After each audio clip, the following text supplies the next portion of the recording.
नर्मदे हार। तो जैसे हम नर्मदा परिक्रमा करते हैं, हमें रहने की जो सुविधा है वो मैंने पिछले साल की बताई थी जब मैंने पहली परिक्रमा की थी। तो मैंने सब बताया था कि कहाँ पे कैसे रहने की सुविधा होती है। तो काफ़ी बार आश्रमों में सुविधा होती है और आजकल वहाँ के लोग भी बहुत ज़्यादा सेवाभावी हुए हैं बिकॉज़ वो इतने सालों से देख रहे हैं परिक्रमा। जैसे 25 से साल पहले तो आश्रम बहुत कम थे, मतलब ना के बराबर ही थे, क्योंकि मुझे ये दूसरी परिक्रमा में काफ़ी सारे लोग मिले थे, काफ़ी सारे घरों में रुके थे और वो बोल रहे थे कि 25-30 साल के पहले तो आश्रम थे ही नहीं और लोग आते थे और वो लोगों में भी इतना सेवा भाव नहीं था। तो लोग मतलब कुछ सीधा सामान देते थे कि ये लो और आप खुद बना लो। तो उसकी भी बहुत मुश्किल थी, लेकिन अभी इस बार मैंने जो देखा है दूसरी परिक्रमा में, लोग बहुत ज़्यादा सेवा भाव कर रहे हैं। हमारे घर रुकिए, हमारे घर मतलब उन्हें बहुत मतलब काफ़ी लोग उसमें से काफ़ी लोग वाहन से परिक्रमा करते हैं, तो वो रोज़ देखते रहते हैं पैदल परिक्रमावासी को। और आजकल तो बस हर बच्चे-बच्चे में, मतलब मैं तो कहूँगी कि नर्मदा परिक्रमा मार्ग में जितने भी छोटे बच्चे हैं, उनके तो 1-2 साल से होते हैं ना, वो उन तब से ही उनके दिमाग में ये अपने आप ही चला घुसाया जाता है कि ये नर्मदा परिक्रमावासी है, पैदल परिक्रमावासी है, तो उनकी सेवा करनी ही है। उनको चाय तो कम से कम हम पिला ही सकते हैं। तो मतलब इतना सेवा मिलता है, लोग इतने बुलाते रहते हैं। तो मुझे इस बार पहले आई थिंक मैंने 1 महीने में मैं पहुँची नहीं, 1 महीने में नहीं, आई थिंक 15 दिनों में ही शूलपाणी जहाँ ख़त्म होता है, मैं रुकी थी गोरा कॉलोनी में, किसी के घर में रुकी थी, मैं आश्रम में नहीं रुकी थी। तो उनका नाम है अतुल भाई पटेल जी और उन्होंने खुद वाहन से परिक्रमा की है।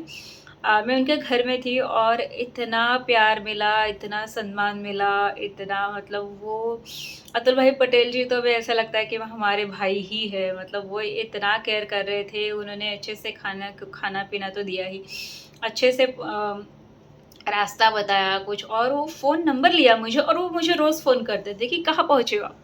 मैया अभी आप कहाँ पहुँचे हो? और काफ़ी जगह अगर कहीं खाने की दिक्कत है या फिर मैं यहाँ-वहाँ रुकी हूँ जहाँ पे खाने की कुछ सुविधा नहीं है, वो कोई उनकी पहचान निकाल के किसी को भेज के मेरे लिए रेडी खाना अरेंज कर रहे थे। और वो दक्षिण तट के शिल्पानी ख़त्म होते हुए मैंने वहाँ से शुरुआत की थी, तो उसके बाद मैं समंदर तक गई, मैंने समंदर से तट परिवर्तन किया, वहाँ से मैं गरुड़ेश्वर आई, मतलब गरुड़ेश्वर आई।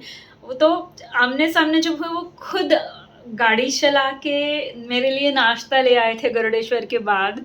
और उसके बाद भी नेमावर जहाँ 6-8 किलोमीटर बचता है, आई थिंक 6 थोड़ा कम, मतलब 1 दिन का रास्ता जो बचता है नेमावर,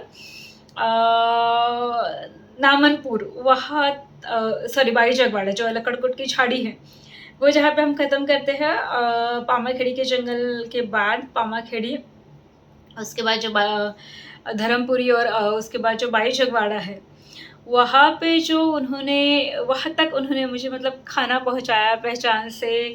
और वह भाई जगवाड़ा में मेरे लिए खाना लेके आए थे सुनील भाई, जो सतवास से थे, वो बेचारे 14 किलोमीटर दूर से लेके आए थे। वो उनकी पत्नी वगैरह, उनके पिताजी आए थे, उनके पिताजी ने भी अ अ, वाहन से परिक्रमा की है, तो वो इतना सेवा भाव से वो देने आए थे, मतलब इतना दूर से ना, मतलब क्या बताएँ। और सुनील भाई भी अभी तक मुझे फ़ोन करते रहते हैं, अतुल भाई मुझे अभी तक फ़ोन करते रहते हैं। अतुल भाई ने आखिरी मतलब अभी तक, अब वो फ़ोन तो करते ही रहते, लेकिन परिक्रमा खत्म होने तक उन्होंने मेरा बहुत ख़्याल रखा। जैसे कि नहीं, मेरी बहन परिक्रमा कर रही है, तो वो हमेशा मुझे फ़ोन करके पूछती थी कि कोई दिक्कत तो नहीं है? कुछ चीज़ की ज़रूरत तो नहीं है, पैसे की ज़रूरत तो नहीं है? तो मैं हमेशा कहती थी कि पैसे की ज़रूरत नहीं है मुझे। बट वो मतलब क्या कितना लेवल का जो सेवा भाव रहता है ना, वो बाप रे! मतलब वो बहुत ज़्यादा था। मुझे काफ़ी जगह के नाम, मतलब जगह जहाँ मैं रुकी थी उनके नाम याद नहीं है। एक थे जोधपुर से हम जा रहे थे, मतलब हम मांडवगढ़ के थोड़ा पहले नीचे एक बांकानेर के पहले थोड़ा एक टर्न था और हम जोधपुर गए थे। तो जोधपुर से वहाँ पे महेंद्र पाटीदार जी करके थे। मतलब हम एक्चुअली क्या हुआ था कि एक थोड़ा-सा ब्रिज लगता है, वहाँ पे एक आश्रम था और मेरी पहली परिक्रमा का मुझे थोड़ा ओके अनुभव था, ठीक अनुभव नहीं था, तो हम वहाँ पे रुके नहीं और आगे बढ़े जोधपुर और एक आधा किलोमीटर या आई थिंक आधा ही किलोमीटर आगे बढ़े होंगे और एक सीधा रास्ता है और एक जोधपुर के लिए अंदर रास्ता है, मतलब एक जो रास्ता जाएगा बांकानेर, जो रोड का है और जो जाएगा मांडवगढ़ और एक यहाँ से जो है अंदर से किनारे का रास्ता है, वो देवपथ जिसे बोलते हैं। वो भी आपको मांडवगढ़ पहुँचा सकता है। तो जोधपुर वहाँ रुके हम और वहाँ पे एक मंदिर में रुके, तो मंदिर में काफ़ी लोग आए कि अरे नहीं-नहीं हम वहाँ पे इंतज़ाम करें तो आप वहाँ चलिए, नहीं चलना ये वगैरह। तो मैंने बोला कि एक तो पहला मेरी पिछली परिक्रमा का अनुभव मुझे कुछ ठीक नहीं था, ऊपर से एक बार हम आगे आए तो हम पीछे नहीं जाएँगे। तो फिर उन्होंने किसी को पूछा तो महेंद्र पाटीदार जी करके थे और उन्होंने तुरंत नंबर दिया, नहीं-नहीं अब मेरे घर बुलाइए और हम गए और बाप रे! मतलब हम कितने लोग थे, हम 5 लोग थे और बहुत ही मतलब घर जैसा उन्होंने अलग से हमें रखा था और लिटरली मेरा जो बेडरूम है ना, मतलब मेरे बेडरूम में कैसे है कि एसी है, एक मेरी सिलाई की मशीन है और प्रॉपर एक मतलब एक स्पेशियस मेरे लिए अलग था अटैच्ड बाथरूम ऐसा रूम था और बाकी के जो 4 थे वो बाहर सोए थे, लेकिन उनके लिए भी एक टॉयलेट बाथरूम अलग से था। मतलब इतनी अच्छी सेवा उन्होंने दी, इतना सेवा भाव से उन्होंने किया और बड़ा ही अच्छा लगा। मतलब लोग इतना करते हैं आजकल, इतना सेवा भाव लोगों में है, तो ये सीखने जैसी बात है। काफ़ी लोग जो है बहुत जगह और जैसे ही हम अमरकंटक से आ रहे थे, उस वहाँ से तो हम कितने घर रुके हैं। एक और याद दिलाना चाहूँगी, निनोर गई थी मैं और निनोर गई थी तो पिछले साल मैं पहली बार गई थी, तो निनोर पहुँचते ही शाम हो गई थी, तो एक घर था पहुँचे ही अंकित गौर जी का, तो वो ऊपर कुछ छत पे कुछ काम कर रहे थे और उन्होंने बुलाया, चाय पिलाया, फिर उन्होंने रख के बोला कि नहीं-नहीं आप इधर ही रुको क्योंकि इस घर में आश्रम तो है लेकिन सदाव्रत है, तो वो खाना आपको खाना बनाना पड़ेगा, तो आप हमें खाना बनाने का मौका दीजिए। तो ये पिछले साल और बहुत सेवा दी थी उन्होंने अच्छी, ये पिछले साल का मेरा अनुभव था। तो इस बार भी मैंने क्या किया कि अब मुझे नाम याद था और मतलब मैंने कहीं लिखा नहीं था उनका नाम, लेकिन मुझे उनका नाम पता नहीं क्यों याद था, अंकित गौर।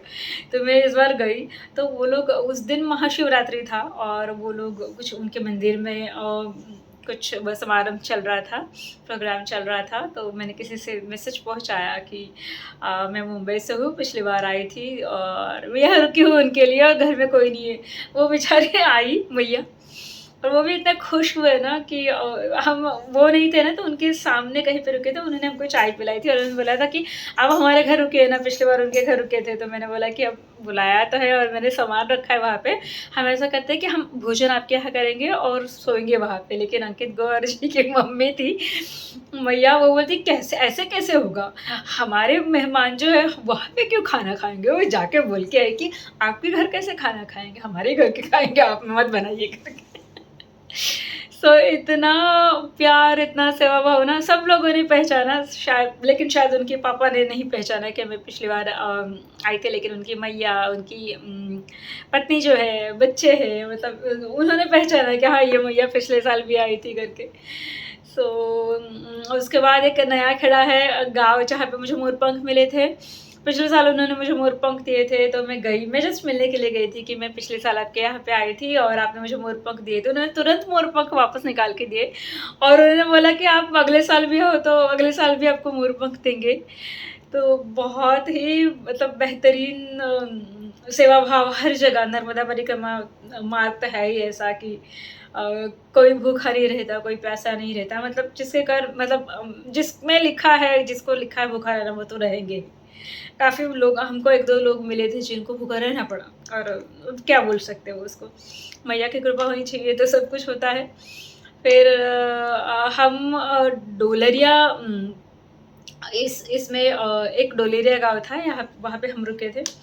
डोलेरिया में हमें एक शुभम रेस्टोरेंट या ढाबा था, उन्होंने भोजन कराया, उसके बाजू में हमने आराम किया। उन्होंने बोला कि चलिए हमारी मतलब हमें आप एकदम लेट आए तो कुछ नहीं करवाया, लेकिन अगर दूसरी और आपकी होगी तो आप प्लीज़ ज़रूर हमारे घर रुकिएगा। वो शाम को रुका रहे थे, लेकिन हमने या फिर हम खाना बना के आपको हाथ में देते। मैंने बोला नहीं बाबा, वो प्यार है सही है, लेकिन वो वज़न हो जाता है। और जैसे हम डोलरिया से बाहर निकले तो कोई एक मोटरसाइकिल पे थे। उन्होंने बोला कि मैं भी बहुत मानता हूँ, तो कल आप ना यहाँ सिवनी पहुँचोगे, सिवनी मालवा, तो आप दोपहर का भोजन हमारे यहाँ करिए। फिर हम वहाँ गए, उन्होंने इतना अच्छा भोजन कराया, बाप रे! आई मीन लाइक थोड़ी जल्दी थी क्योंकि धूप बहुत हो रही थी, मुझे मेरी ट्रेन भी पकड़नी थी, तो मैं उस कैलकुलेशन में थी कि थोड़ी जल्दी करूँ करके। लेकिन लोगों ने मतलब मुझे सही में हम टिमरनी गए थे, टिमरनी, और टिमरनी गए और वहाँ पे अभी फ्लाईओवर का काम चल रहा था, तो जहाँ पे घर की सेवा देते हैं वो छोड़ के हम आगे निकल गए थे। और मेरे साथ एक बूढ़े बाबा जी थे, तो और अंधेरा हो रहा था और वो थक भी गए थे, तो मैंने सोचा कि चलो भाई उनको रेस्ट मिले, ऐसा नहीं कि निकले। और टिमरनी बहुत बड़ा है मतलब। तो मैंने क्या किया कि टिमरनी में तो मैं हम सिमरी हरचंद से आए थे, तो मालवीय जी ने हमें उनका नंबर दिया था। वहाँ पे मालवीय सिमरी हरचंद में मालवीय जी थे, उन्होंने हमें आइसक्रीम, मुझे तो आइसक्रीम दिया था, या फिर अब जूस सेट, वो जूस सेट उनका मालवीय जी करके है, तो उन्होंने नंबर दिया था। मैंने ऐसे ही पूछा था कि आगे कुछ खाने की सुविधा होने वाली है, बिकॉज़ पूछना उस वक़्त मौसम ख़राब चल रहा था, तो आपको अगर कहीं पे आप अटके तो आपको खाने की सुविधा की ज़रूरत होती है। तो उन्होंने बोला कि आप मेरा नंबर ले लीजिए, और अगर आप पहुँचते कहीं पे भी तो आप मुझे बस फ़ोन कर दीजिए कि आपको खाना पहुँच जाएगा। और हम एक 5-6 किलोमीटर गए और खाना पहुँचा। उन्होंने पहुँचाया खाना, मैंने फ़ोन किया क्योंकि बहुत धूप हो गई थी ज़्यादा। मध्य प्रदेश की धूप महाराष्ट्र से ज़्यादा होती है।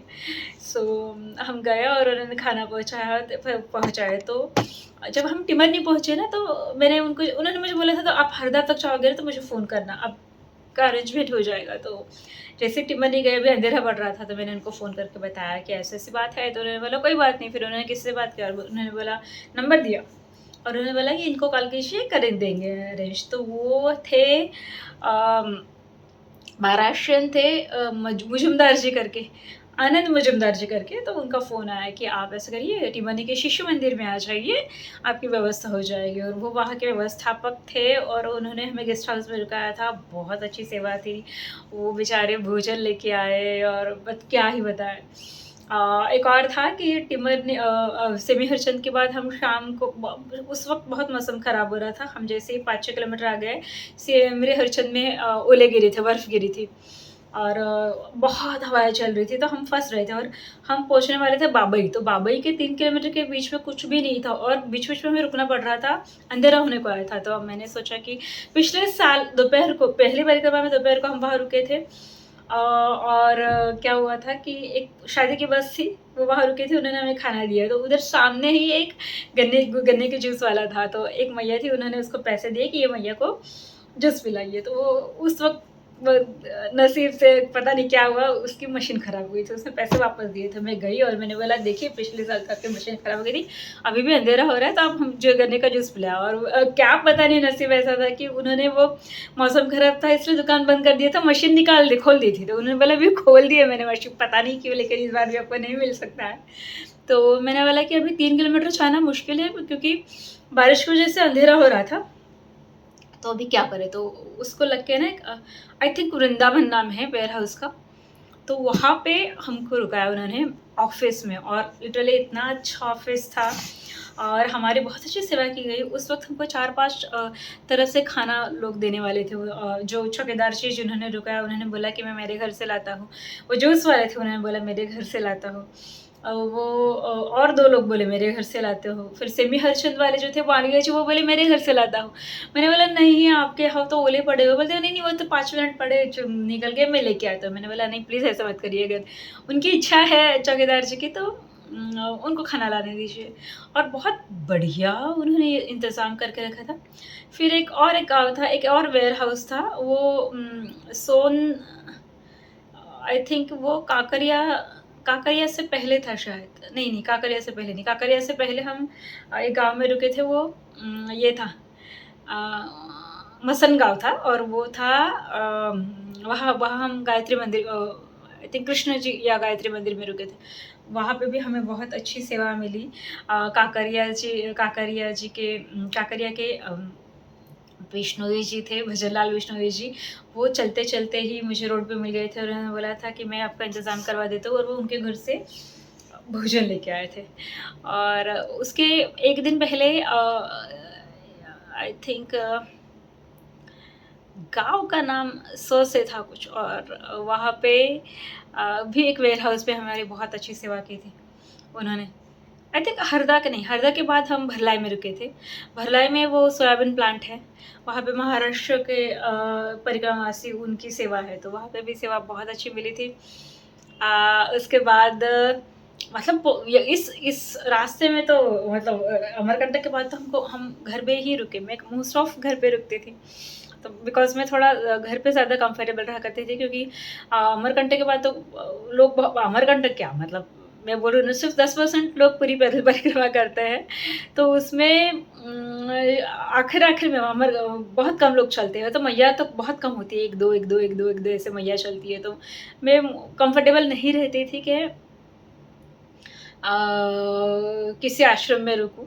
तो मैं ऐसा करती थी, घर पे आसन लगा लिया करती थी कि कोई मिलेगा तो हाँ, चलिए इधर लगा लेते हैं। पूछती थी, काफ़ी बार हमें रोका जाता था, काफ़ी बार हम पूछते थे। और ऐसे करके और फिर सब लोग हमें बोलते थे कि नहीं, अगली बार आप ज़रूर। और मैं बोलती भी नहीं थी कि मैं अगली बार करने वाली हूँ, लेकिन सब लोग यही बोलते थे, क्या अगली बार आप आ जाइएगा। आखिरी दिन था मेरा, आखिरी दिन मैं बता दूँ, आखिरी दिन में ऐसा हुआ था।